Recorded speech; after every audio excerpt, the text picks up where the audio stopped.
terima kasih udah klik video ini. Kembali lagi bersama aku, Gloria, di channel kita, FNG Channel.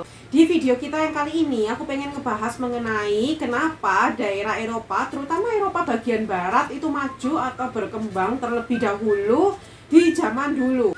Yang mana kita tahu ya, bangsa Eropa, terutama Eropa bagian barat, itu punya banyak jajahan di daerah-daerah lain. Contohnya nih, Indonesia sendiri pernah dijajah oleh bangsa Eropa, yaitu oleh kerajaan Belanda. Nah, kenapa bisa kayak gitu? Jadi yuk kita bahas sama-sama di video ini.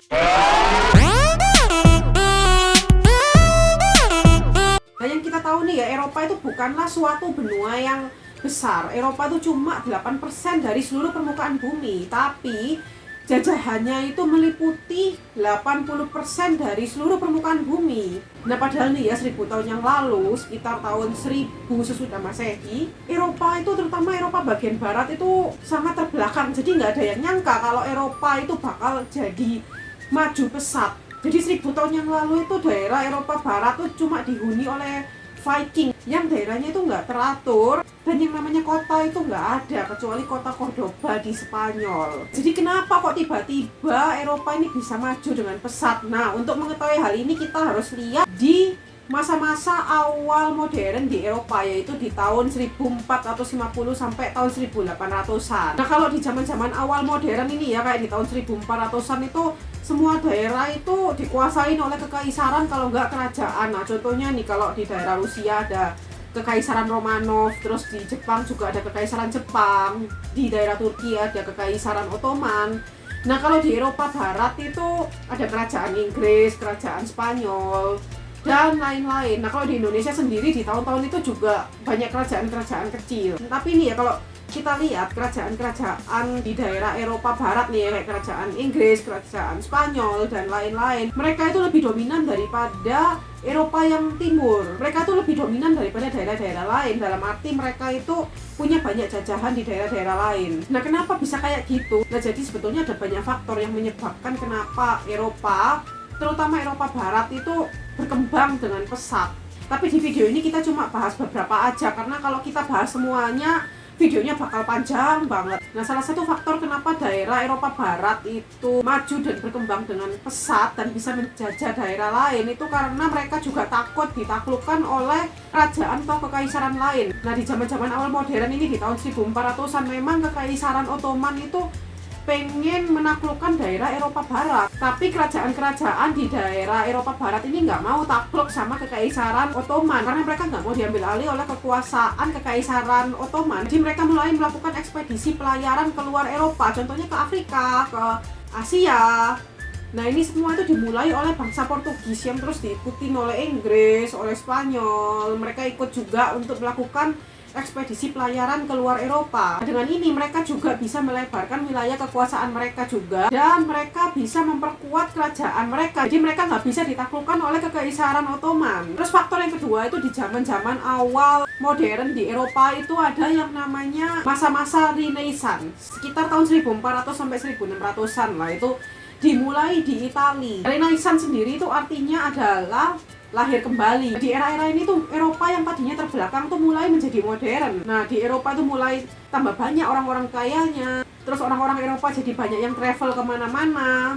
Terus banyak ide-ide baru di zaman-zaman ini. Nah, dengan ide-ide baru ini mereka berhasil membuat penemuan-penemuan baru. Penemuan yang paling besar di masa ini adalah penemuan mesin cetak. Nah, jadi berita itu bisa tersebar dengan cepat. Jadi mereka nggak lagi nulis pakai tangan. Jadi ini semuanya langsung di print, langsung banyak gitu. Nah, dengan ini itu berita tersebar dengan cepat. Nah, Renaissance itu mulai di Italia itu karena lokasi dari Italia yang strategis. Mereka itu ada di Laut Mediterania, jadi mereka itu deket banget ke Afrika, kemana-mana gampang. Jadi banyak orang-orang tuh yang singgah di Italia gitu. Jadi mereka itu banyak belajar dari orang-orang luar. Nah, terus di zaman-zaman ini tuh juga mulai banyak universitas-universitas dibangun di Italia. Contohnya itu salah satu universitas tertua di Italia adalah Universitas Padua. Di Renaissance ini menyebar kemana-mana ke kerajaan-kerajaan tetangganya, contohnya kerajaan Spanyol, Portugal, Inggris, dan lain-lain. Nah, kalau faktor yang ketiga itu faktor geografis ya. Jadi kayak yang aku bilang tadi, Eropa itu bukanlah sebuah benua yang besar. Jadi kalau ada kemajuan baru atau ada ide-ide baru, itu menyebar dengan cepat ke daerah-daerah tetangganya. Misalnya ini kayak tadi itu Renaissance kan ya di Italia, itu bisa nyebar ke Inggris, ke mana-mana gampang karena benuanya kecil. Nah karena benua Eropa ini kecil, nggak kayak Amerika yang panjang dari utara sampai selatan, jadi iklimnya yang di utara dingin banget, terus yang di tengah, di selatan itu kayak tropikal gitu. Nah di benua Amerika kan iklimnya beda-beda ya. Nah kalau di Eropa ini iklimnya sama semua. Misalnya nih di suatu kerajaan Eropa pertanian dan peternakannya maju gitu.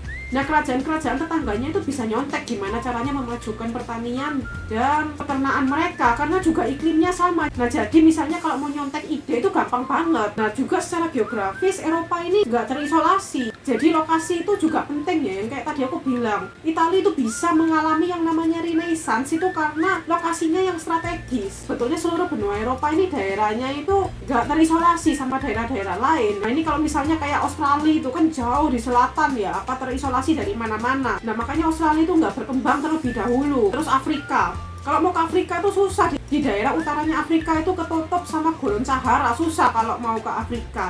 Makanya Afrika juga nggak berkembang terlebih dahulu. Nah terus kalau kita lihat Amerika tuh kayak yang aku bilang tadi, Amerika tuh kegedean, terlalu panjang dari utara sampai selatan. Jadi kalau ada ide-ide baru tuh susah nyebarnya karena terlalu panjang. Kalau di Asia kan kita tahu sendiri, kalau di Nepal ada gunung Everest, terus di Cina yang tengah-tengahnya Cina itu banyak padang gurun. Di Asia itu beraneka ragam, jadi susah juga mencakupnya.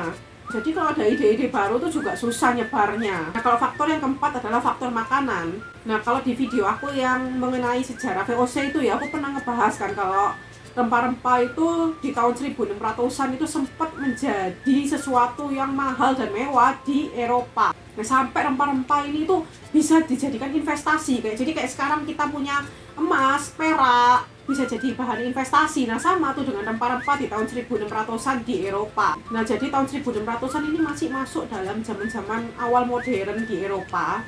Di masa-masa ini tuh juga orang itu belum punya kulkas ya, jadi mereka itu pengen ngawetin makanan. Nah mereka ngawetin makanan tuh pakai rempah-rempah, pakai cengkeh, pakai lada, pakai pala dan lain-lain untuk ngawetin makanan mereka. Terus ada yang bilang juga makanan-makanan Eropa itu tawar, kurang bervariasi. Nah jadi mereka nyari rempah-rempah dari Asia. Jadi mereka merasa perlu untuk menaklukkan daerah-daerah Asia untuk ngedapetin rempah-rempah itu. Nah jadi ada 4 faktor yang menyebabkan kenapa daerah-daerah Eropa, terutama Eropa Barat itu maju atau berkembang terlebih dahulu di masa lalu.